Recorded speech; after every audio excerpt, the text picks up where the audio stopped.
আচ্ছা, বৃত্তের স্পর্শক সংক্রান্ত উপপাদ্য অনুশীলনী হচ্ছে 15.2 11 দাগের এমসিকিউ। এক একটা ও কেন্দ্রীয় বৃত্তের বহিস্থ এ বিন্দু থেকে অঙ্কিত স্পর্শক বৃত্তকে বি বিন্দুতে স্পর্শ করে। ও বি সমান 5 সেমি, এও সমান 13 সেমি হলে এ বির দৈর্ঘ্য কত? আচ্ছা, এখানে কি বলা আছে? বৃত্তের কেন্দ্র হচ্ছে ও, আর বহিস্থ একটা বিন্দু হচ্ছে এ থেকে স্পর্শক বৃত্তকে বি বিন্দুতে স্পর্শক করে।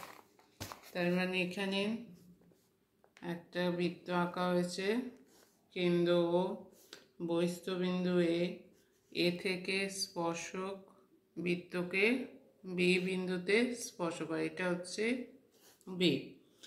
এবার কি করব, কি বার করতে হবে? ওবির দৈর্ঘ্য হচ্ছে 5 সেমি, এর দৈর্ঘ্য 13 সেমি হলে এ বির দৈর্ঘ্য কত? তার মানে এর সঙ্গে এটা যোগ করতে হবে। এটা দৈর্ঘ্য 13 সেমি, ও বি হচ্ছে 5 সেমি, এ বির দৈর্ঘ্য চেয়েছে। আচ্ছা, ও বি হচ্ছে স্পর্শবিন্দুগামী ব্যাসার্ধ। তাহলে স্পর্শবিন্দুগামী ব্যাসার্ধ স্পর্শকের উপর কি হবে? লম্বভাবে অবস্থিত। স্পর্শবিন্দুগামী ব্যাসার্ধ এর মান হচ্ছে 5 সেমি। এ বি স্পর্শক, তাহলে ও বি এ বির ওপর লম্ব, তাহলে এই কোণটা হচ্ছে 90 ডিগ্রি।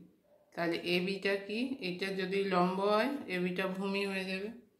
তাহলে ত্রিভুজ এও বি লম্ব square O B square plus A B square সমান অতিভুজ হচ্ছে এও স্কোয়ার। ও বি স্কোয়ার মানে 5 স্কোয়ার, এ বিটা বার করতে হবে, সমান 13 স্কোয়ার।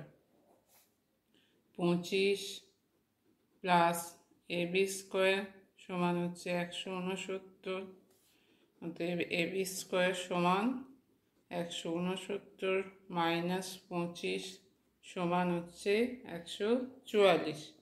অতএব এ বি সমান হচ্ছে 144-এর বর্গমূল সমান 12 সেমি। তাহলে এ বির দৈর্ঘ্য হচ্ছে কত? 12 সেমি। এখানে কোন অপশানটা হবে? এখানে হচ্ছে এ। তাহলে এ বির দৈর্ঘ্য 12 সেমি।